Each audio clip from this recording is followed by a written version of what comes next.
I remember being in New York City and doing an interview not too long ago, and there was a radio station that had just changed formats. And they had gone from talk radio, which I had done many interviews at this station over the years, to gospel music. And so everybody that was on the staff at this radio station, some 30 people, were all told the day that I was coming there to do an interview that they had all been let go.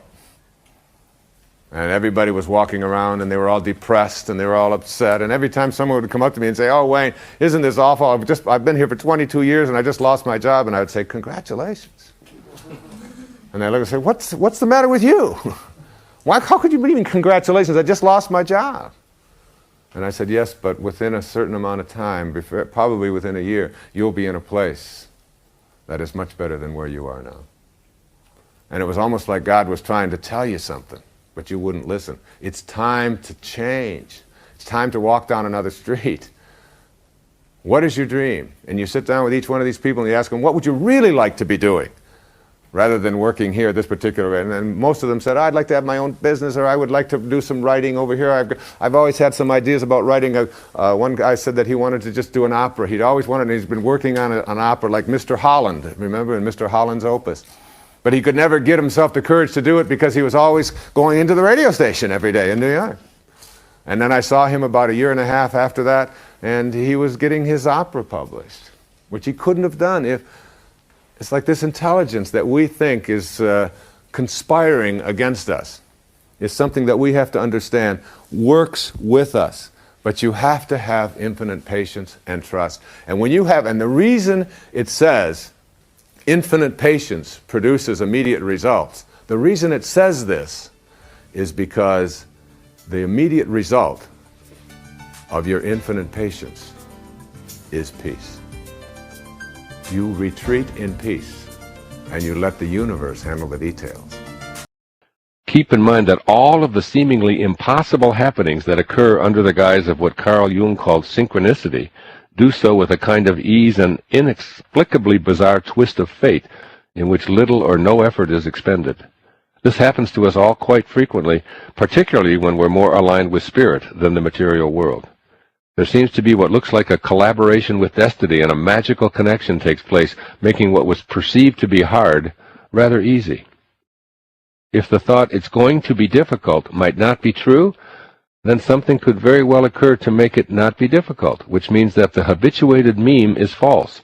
So now you have a choice with this excuse. A, you can believe a thought, "it's going to be difficult," that is very likely false and most assuredly preventing you from accomplishing what you want. Or B, you can believe an opposite thought, "it will be easy."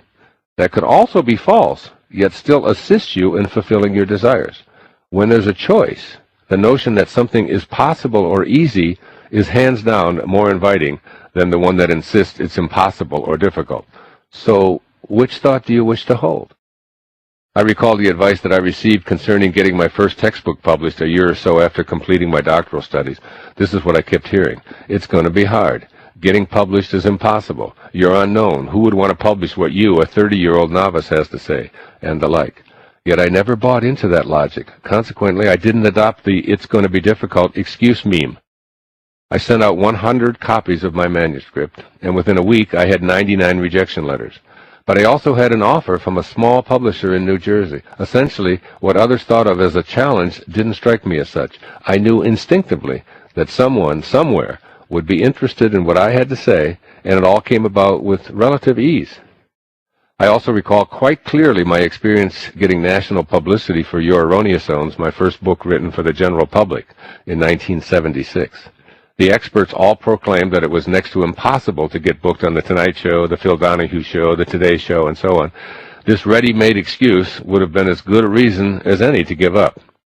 As it turned out, Howard Papish, a talent coordinator on The Tonight Show, read Your Erroneous Zones on a flight from New York to Los Angeles.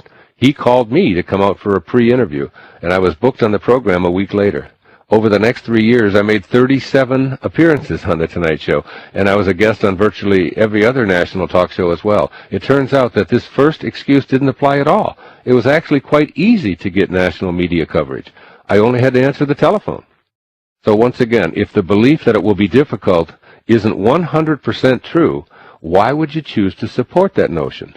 Never once in 1976 did I say that getting on a national TV show would be hard. I trusted that the universe would provide experiences that matched my desires and that it would all work out for my highest good. The most important point is that by staying aligned with this thinking, I had no need to fall back on a tired, old, and untrue excuse.